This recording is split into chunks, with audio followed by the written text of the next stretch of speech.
Hey everybody, welcome to Dexbuild. I'm Matt, and this is a first for the channel. Normally, we're a channel of Let's Plays and podcasting about games, things like that.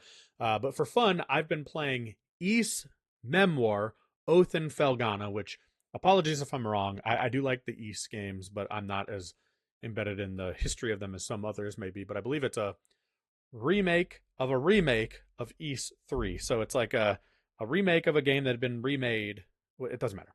Anyway, so there are a lot of versions of these bosses and things. I personally found myself stuck on this boss, Guilen, the Fire Eater. I don't know if that's how you pronounce it, but and when I would go to look online, I'd see a couple Reddit posts or things about people getting stuck on it. But a lot of those posts were 8 years old.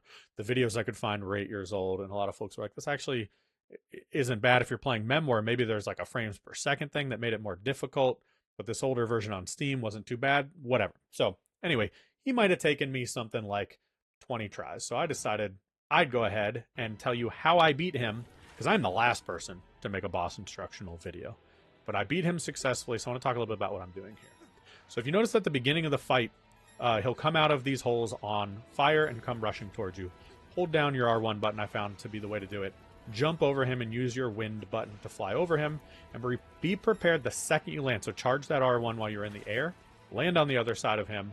And then you're going to have R1 ready to go and let go again to fly over him the second you land on the other side. So you're going to watch that happen right here. So you're going to jump, swing back, land again, charge, back over him. And you just want to keep doing that dance till he's done on fire. And then now you begin your attacking phase. The biggest thing about him is his altitude. Notice he goes up in the air, and then he swings down to blow fire on you. It doesn't matter which one you prefer to attack him on, but in the corners, he's easier to attack.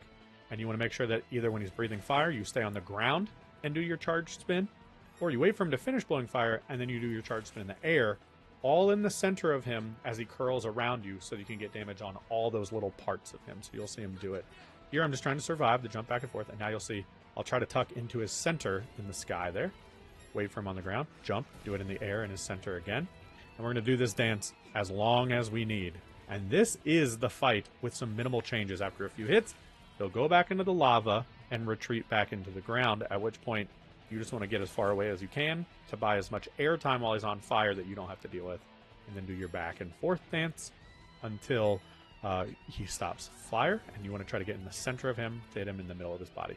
Now, he will do that explosion, and it has almost no tell that has a reasonable response time that you can tell. Otherwise, though, it's a fire breath or that fireball, and both of those are dodgeable. So again, we're going to run away, jump over, land, jump over with the charge, land, and you are ready to attack him now. Again, in the air until he swoops down like this, at which point you get him on the ground, or you just wait and do the air. I'd suggest do an entire loop of the same thing, because by the time you charge, so if you get him in the air, for example, take the time to recharge while he's on the ground, then get him in the air again. Or if you get him while he's in the ground, take the time while he's in the air to charge back up your R1. Then you're going to run away again, the opposite corner, and continue the dance. Now, here's where the thing gets challenging. You'll notice as you do all those bits of damage, you notice it's not one singular output. It's actually to his individual pieces, and you'll see them start breaking away. And he's getting smaller. That means you're landing fewer, ultimately, hits on his HP. Also, it means he's harder to hit. This fight gets more challenging as it goes on for that reason, at least in my opinion. And that's what almost sent me through the roof. Because you'll see by the end, you're just fighting his head, and that's actually the most challenging part. So again, the whole fight until that point is about the same. It's just harder to hit the target, because less of him can sort of encircle you. So, at this point, keep being aggressive, and the second he flies away into those lava holes, run away from that as far as possible, because it does send that AoE ring, or at least jump over it. But you want to be far away anyway to buy that time while it's in the air. The good news, as he gets shorter, he only stays on fire for a shorter amount of time when he flies towards you coming out of the lava. Problem is, as you can see right here, he's harder to hit. It's also just a little bit harder visually, I found, to be able to tell whether he was up high or on the ground. I wish I had a secret for you. You do know when he's blowing fire, he's on the ground, but the problem is he's more dangerous and much more agile at this point to turn and face you. So I did find my preference was to try to attack him in the air at this point. But you'll see he just got me for like 40 points of damage right there while being on fire. So as soon as he's done blowing fire, you know he'll be at his height, but he will do those bombs on you. And I hate to tell you that a little bit of this is just RNG luck, but you do land mostly 9 HP hits on him, multiples, if you can catch him spinning at the right time. So you will get about 30 points of damage on him if you can successfully land a spin on him. So Here he's on fire. Wait for him to go up. Hit him in the air. Or if you know you want to make sure he's in the air, wait for him to do that fire breath on the ground. He's back up. Get him in the air. There would be the time.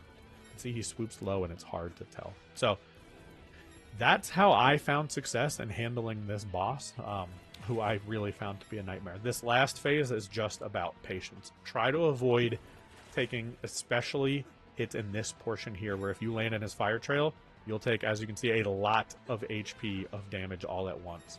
I have 14 health at this point while he has 116, and that's a scary place to be. The good news is if you can stay behind him for the most part, you'll be safe. The issue is he's just much more agile. So I found that, this is probably the 6th, 7th time I had him down to just the head portion.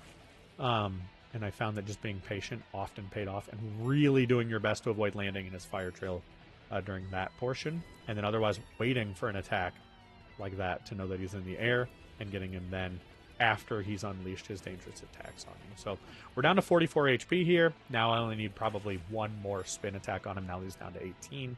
I'm going to be hyper conservative at this point, and I'm going to unload into him. Now, if you came to this video and you were curious about help and or discovered a better way to beat him when you fought him yourself, or when you tried this idea, come back and let me know in the comments. I would love to hear how you found success in beating that extremely difficult boss, and sort of what worked for you, because ultimately,